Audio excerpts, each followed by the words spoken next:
Knight exited the shuttle behind Rachel and David, with Phoebe on his heels. He wore his helmet up to protect against the thin atmosphere. The red planet had never been terraformed, so the colonists here had constructed several domed enclosures. Eventually, the NER would look to hire Loban Worlds to terraform this planet as the capital of the Republic. They were already calling it New Eden. That was, of course, if the angels allowed this place to exist. And they wouldn't. It represented a direct challenge to their authority. In a way, they ruled like the Shadow Council of Gehenna, absolute authority enforced through terror. Men obeyed the Shadow Council because if they didn't, the Gibborim showed up. Knight had had more than enough of totalitarian regimes. A republic sounded like idealist nonsense to him, but it was about 1 trillion times better than the alternative. It was a short trek from the landing platform to the central dome where they were to meet Rachel's friend. Red dust kicked up under their boots as they walked, especially Rachel, who clearly had no practice at stepping lightly. When they reached the dome, she buzzed the airlock. Knight followed the others inside, then removed his helmet once air whooshed into the chamber. The dome beyond was perhaps 5 kilometers in diameter, not large for a center of government, so people were tightly packed among narrow streets. Hovers whizzed by, carrying supplies, crates marked with a cornucopia of mana products. It would be a long time before people on this planet could grow more than small hydroponic gardens. Knight's fingers twitched at the mass of people so close.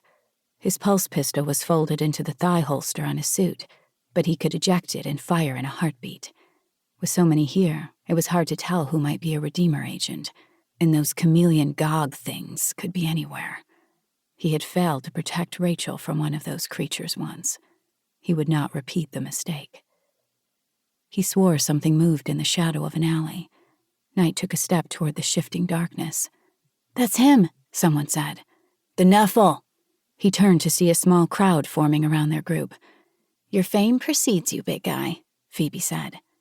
"Shite, we don't need this," David said, as more and more people flocked around them, clogging the already narrow walkways. "Are you here to lead us into the light?" a child asked. "The what now?" Knight asked. "They say you're half angel," another man said, "that you can crush a ship with your mind." No, a shuttle maybe." He tried to shoulder his way through, but it was like the whole damn colony had come out to see the freak. Several fell to their knees. "Save us, Navi," a woman said. "Bless us." Knight shrugged and stepped around her. This was off rotation. They thought he was a messiah? If God spoke through anyone's voice, it would not be Knight's. "Hey," Rachel shouted. "He's not a damned Navi. Move on." A pair of young women stepped in front of him, twins by the look of it. One had hair dyed green, the other dyed blue. "Excuse me," the blue-haired one said. "Can we have your seed?" Knight's jaw dropped, and he sputtered. He'd thought with the Shekinah gone, maybe the need to spread his DNA would evaporate too. Phoebe shoved both girls to either side. "Sorry, ladies, he's fresh out. No planting of seeds going on today. But if you stick around, I may be willing to plant my boot up your asses." She grabbed Knight's arm and yanked him after her. "And you, don't get too excited there." "I wasn't." "Right. For future reference, let's just assume I'm the only farmer in charge of your seed. I'll tell you when and where to plant it, okay?" David snickered from behind.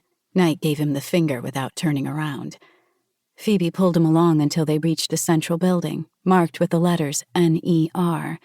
They were going to need a symbol at some point, something striking and bold.